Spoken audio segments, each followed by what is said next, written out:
ஒரு ஆசிரியர்கிட்ட பேசும்போது, என்ன சார் இப்படிலாம் வராங்கன்னா, தம்பி எங்களுக்கே என்ன சொல்கிறாங்கன்னா பாடம் நிறுத்துங்க, படிக்கிறது படிக்கட்டும், மற்றதெல்லாம் விட்டுருங்க. ஏன்னா கத்தி பிளேடுலாம் பள்ளிக்கூடத்துக்கு எடுத்துகிட்டு போகிறான். நீங்கள் பார்த்துருப்பீங்க, பள்ளிக்கூட மாணவர்களே நம்ம சூப்பர் ஸ்டார்னால் அது தவன் தான். யாருனா ரயிலு இறங்கினா ஜெயிலு போட்டால் பெயிலுன்றாரு எங்கள் தலைவர்.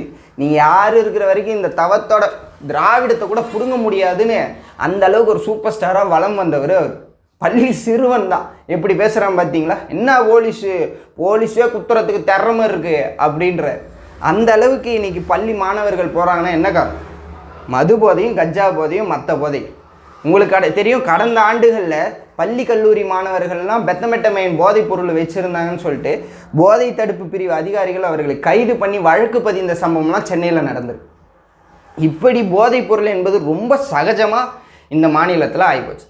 நம்ம ஒன்று கேட்குறோம்ல, ஏன் இப்போது நீங்கள் எளிமையாக ஒரு கேள்வி எழுப்புங்க, ஏன் போதைப் பொருள் பயன்படுத்தக்கூடாது? உங்களுக்கு மெத்தமெட்டமைன் பயன்படுத்தக்கூடாது, கஞ்சா பயன்படுத்தக்கூடாது, வாயில் வைக்கிற தலையணை பயன்படுத்தக்கூடாது, இலை பயன்படுத்தக்கூடாது. இப்போ நம்ம ஒரு கேள்வி கேட்போம், ஏன் இதெல்லாம் பயன்படுத்தக்கூடாது, எதற்கு இதெல்லாம் தடை செய்யப்பட்டிருக்கு? உங்களுக்கு தெரியும், சமீப காலத்தில் சட்டமன்றத்தில் அதெல்லாம் எடுத்துகிட்டு போன கதையெல்லாம் இருக்குது. பான்பரா குக்காலாம் தடை செய்யப்பட்ட போதைப் பொருள் இருந்து அதை எம்எல்ஏக்கள்லாம் உள்ளே எடுத்துகிட்டு போய் இதை காமிச்சு போராட்டம் பண்ணி விவாதம் பண்ண காலங்கள்லாம் உங்களுக்கு இருக்க நல்லாவே தெரியும். இதை ஏன் பயன்படுத்தக்கூடாது?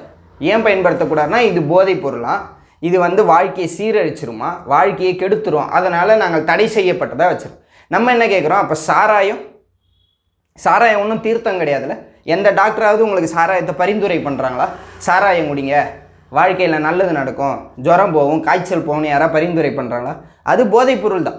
அதில் இத்தனை சதவீதம்னு ஆல்கஹால் இருக்குது, அது போதைப் பொருள் தான். அதனால் பல பேர் தாலி இழக்கிறாங்க. அதை நான் சொல்லலை, அக்கா கனிமொழி அவர்கள் சொல்லியிருக்காங்க. அதிக இளம் விதவைகள் இருக்கிற மாநிலமாக தமிழ்நாடு இருக்குன்னு நான் சொல்லலை, அக்கா கனிமொழி அவர்களே சொல்லியிருக்கிறாங்க.